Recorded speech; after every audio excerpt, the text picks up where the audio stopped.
Hi guys, welcome back to Faith Unfiltered Life podcast. Happy New Year. Happy New Year. My name is JoJo. I'm Karen. And we're back for another episode. I kind of want to call this season 2 because it's like a new year, and I figured, like, how do you even split this stuff up? I have no idea, you have no idea. So this is, I guess, season 2. There we go. Of the episode. And we are really excited for this month's topics just because we want to stay, of course, like in theme with what's going on with the world. Everybody's talking about goal setting and New Year's resolutions, and Karen and I were having like a sidebar conversation one day, and I was like, are New Year's resolutions biblical? Question mark. And I knew they weren't because I had been looking it up already a little bit, and I want to just give this little disclaimer because I think we're going to come across a lot of this year, especially with our conversations. When we say something is not biblical, it doesn't mean it's wrong. Correct. Right? And I just wanted to kind of like throw that out there because I have an upbringing where like something not being biblical meant that it was wrong. And I think that that's like a wrong mentality to have, or, you know, if you're under that same impression. When I say New Year's resolutions are not biblical, I don't mean that there's anything wrong with making New Year's resolutions.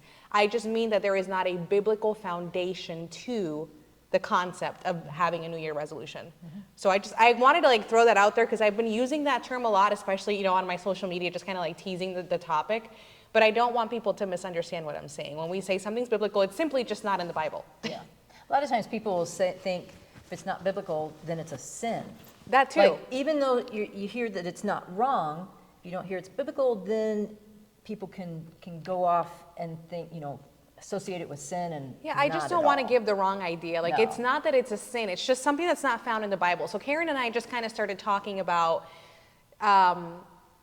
we started walking that trail of like, okay, so if they're not biblical, then what is the biblical part of it, right? And I don't want you to also listen to this and take it as like they're not biblical, so I don't have to set goals, I don't have to do anything, I could just kind of hang out and leave it all up to God, which I also think is a wrong mentality. Yeah. What are your thoughts on that? I love going to the Lord for everything. Everything that I'm grown into just continually points me towards the Lord more and more.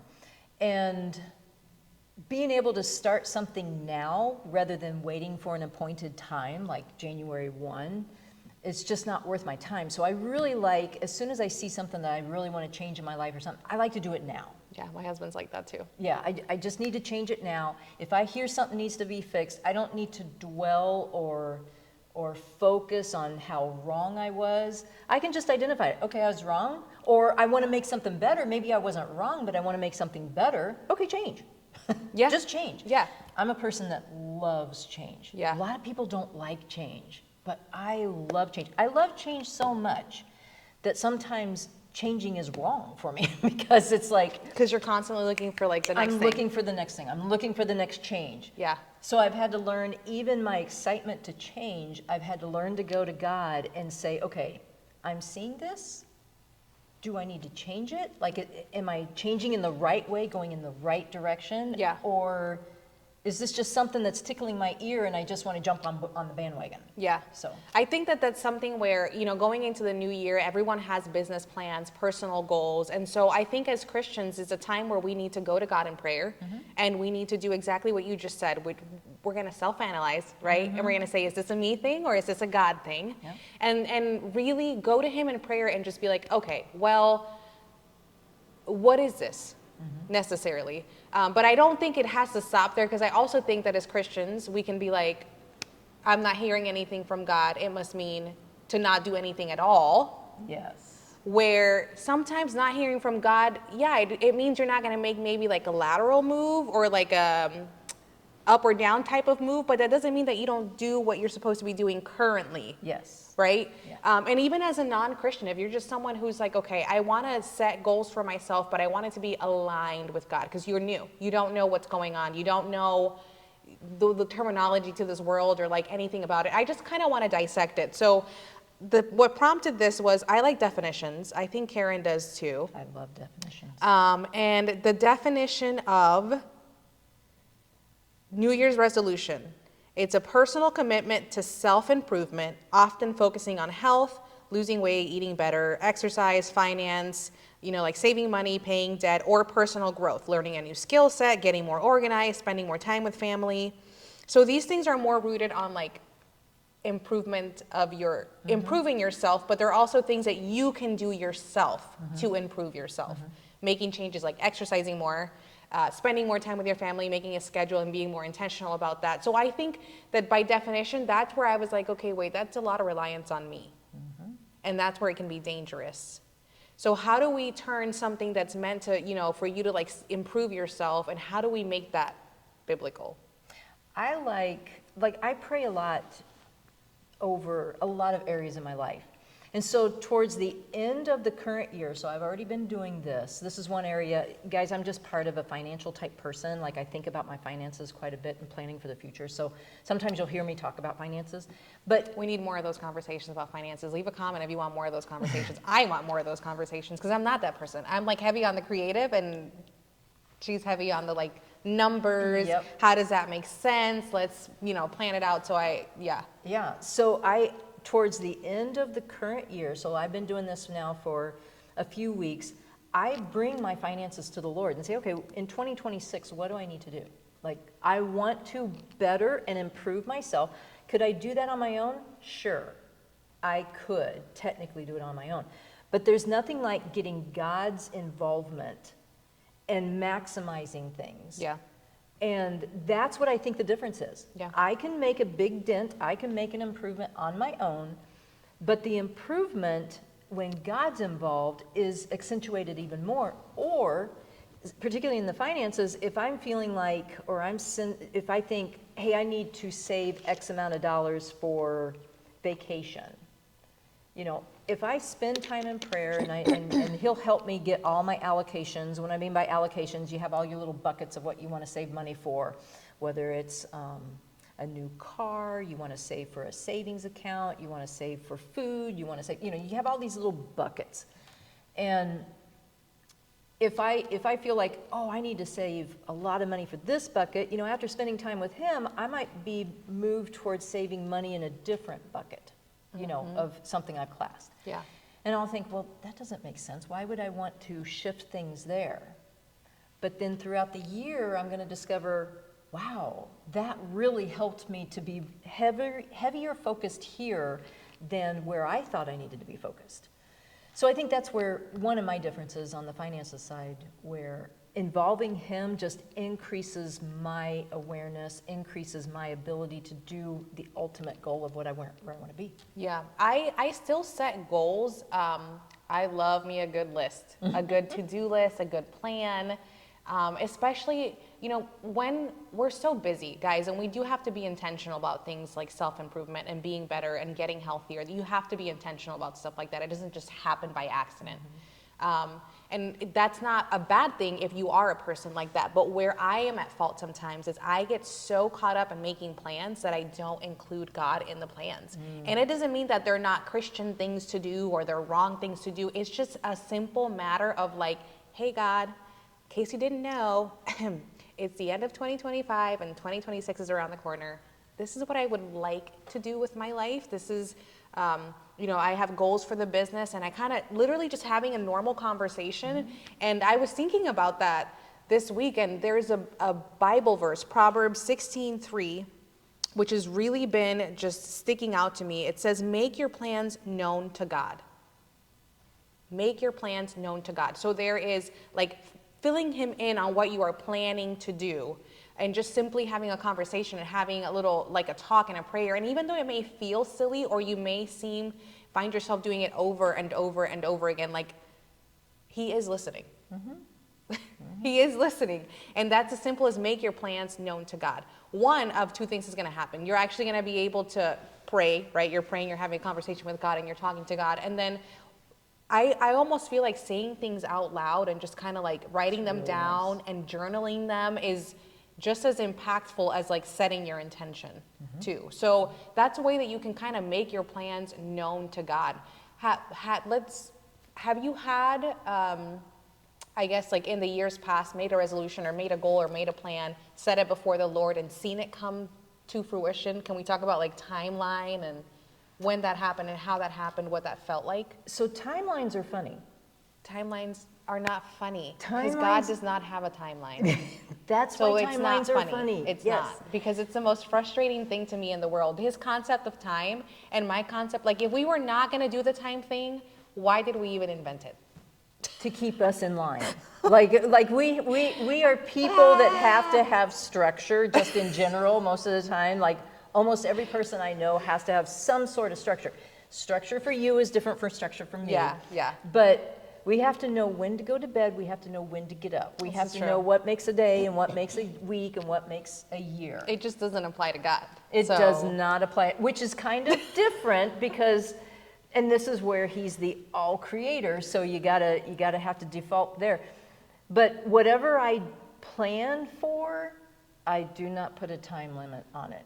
I have just learned through painstaking experience, because it's you want to go faster than God most of the time. Right. You always want to go faster than God. Skip the manual and just go right to like the hands-on part. So that lines up even for resolutions, because if I came up with a resolution and say, God, I want to do this, my expectation is that it will be done in 3, 6, 9 months, 12 months, in a year's time, whatever. Right. If I do that, I will shoot myself in the foot, because God will either do it faster than I expect or not do it as quickly as I want. Right. But I got to be okay with that, because what I've learned is perfect timing is what always happens when God's involved. Perfect timing, no matter how much I'm impatient for something or want something to happen faster than it happens, the timing that it happens, I look back and I'm like, oh my goodness, it couldn't have been at a better time. But to answer your original question, yes, I have had a couple of things that's happened. Probably a lot of my experiences is involved timing, and one in particular was regarding a job. So I was over at my previous job, and I went to a women's retreat. And while I was there, I learned, just being at the retreat, I learned that I would be leaving the job I was at, which crushed me because I loved the job. I mean, it crushed me. I'm like, oh my goodness. Well, I'm thinking when I think that that's what's going to happen, it's going to happen tomorrow. It didn't happen for 11 years. Wow. So yes, God was involved with the planning. I'm involved with the planning, because I've got my mind directed towards that way. But I left room for him to say when. And that's exactly kind of like what I wanted to get at, because it wasn't like you just up and quit your job the second that you got back from the retreat and said, okay, God, well, now I'm broke and don't know how to pay my bills. This is your fault. It's what you said. Yeah. So what did that look like for you? Like standing on God's word, and you knew that you heard from God, but it wasn't happening that very second. Was there ever like a moment where you're like doubting? Were you struggling with like, did I hear him or no? Or did you just wholeheartedly understand that it was God and you were just the greatest human ever? And we're like, okay, I'm just going to be patient. No, this was one of the areas where I really had to exercise a lot, a lot of discipline. Yeah. Personal discipline in believing the word, personal discipline in trusting God, personal discipline in expanding my faith. So every experience I have with God has expanded all of those, has honed in those qualities for me. Yeah. And I'm not perfect yet, because I still tempt it. But when I got that, I would periodically go back to him and say, I want to make sure that I heard you right. Mm-hmm. And I did that for a little while. Now, after 11 years, that's a long time. That is a long time. It happened in 2008. And then in 2009, if everybody remembers this is when the recession happened. People were going on part-time, a lot of things. I was put on part-time. Well, surely this is the reason. I'm going to be leaving the job now, and God's got a job lined up for me because this is perfect. This is the perfect time. Nope. Didn't happen then. That's so I funny. stayed part-time. I stayed faithful to where I was at. And during that time, I had several job offers from companies outside of where I was working, and I'd go to him and I'd say, okay, is this it? Like, you told me I was leaving, so am I going here? And inside, I just felt a peace that no, I was supposed to stay where I was at. Even going part-time, I was supposed to stay there. So something else would happen. I'd run to him and say, okay, this must be it. This must be it. Nope. I didn't have that peace. Like, I really seek peace a lot. I didn't have that. I may not get an audible voice from God. I don't know if I've ever really heard an audible voice from God. But inside, there's just a level of peace that rises above what your calmness. So you can be calm in something, but when you have God's peace, it's a level above calmness. And you're like, this is it. Yeah. So I didn't reach any of that. And so, like, on my fourth, through this 11-year process, on my fourth company that came looking for me and said, hey, I'd like for you to come work for us, I went to the Lord and I'm like, okay, this must be it. And inside, there's a lot of times when I'll sense some words from him, I'll get an idea, and what I heard was, you know where you're at, you know where you're going, and there's nothing in between. So I'm like, oh. So here I am at that job. By that time, I was full-time now, back to the same job. I was full-time. And I was like, okay, well, I know where I'm at. I know where I'm at. I mean, he used words that I could clearly understand. I knew where I was going, and during the whole time, I knew that my next position would be at the church that I'm at now. I knew I would be hired in there. And love the church, and I just never pushed it. Yeah. Never pushed it at all. Pushing something doesn't feel like God's timing to me, so No. I try not to walk ahead of him. Right. And so I knew where I was at. I knew where I was going, which was the church. And he said, there's nothing in between. And when I heard those words, I'm like, I'm not supposed to come back to him and question this anymore. So that was a growth spurt for me to say, Yeah. okay, zip the lip, Karen. Don't be nervous. Calm down. It will happen when the time's right. And it did. 11 years after the original time I knew I was going to leave. The original time. That's one thing that I think I have to still mature in that area. And I'll say this probably over and over and over again. I just think that when I look back in the Bible, I can kind of see some similarities. For example, personality-wise, right? When you look at the people in the Bible, personality-wise, you have someone like King David or someone like Daniel, who they had a great calling over their life. They had a lot of talent. They were very charismatic people. People were drawn to them, attracted to them. They were very creative. And so I can only imagine, like, they waited a long time to get that calling fulfilled, to get into the roles that God had promised them, you know? And I'm thinking to myself, how in the world do you just, like, wait all of that time? And it's not like I have a choice, right? And I'm being very honest with you. I'm going to be very transparent, very unfiltered. It's not like I have a choice, right? It's not like God's sitting there saying, hey, Jovi, would you like to wait 10 minutes or would you like to wait 10 years? He's not asking me. It is what it is. But I just still really struggle with the time frame thing. And I know that it's meant to grow you, right? The longer that something sits in the fire, the longer the gold sits under the fire, the purer it gets because it's just cleaned of all of that impurity. But, like, good Lord. Well, this is one thing that kind of helped me. If I know something, like, God is amazing at putting things together. So I knew where I was going. But think about all the lives that are involved with that one plan to get you there. And think about your life. Well, for me, I had to think about my life and how much, not that I had to improve, it's not about that, but the experiences from in those 11 years, how it prepared me.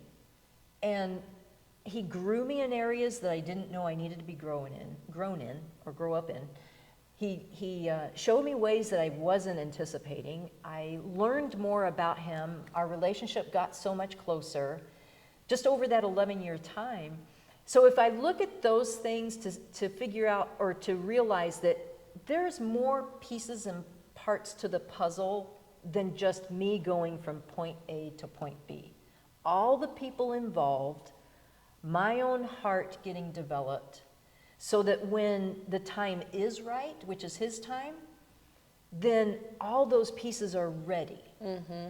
And it's not like I was perfect going into it. I wasn't even close to being perfect coming into the church at the position I was at.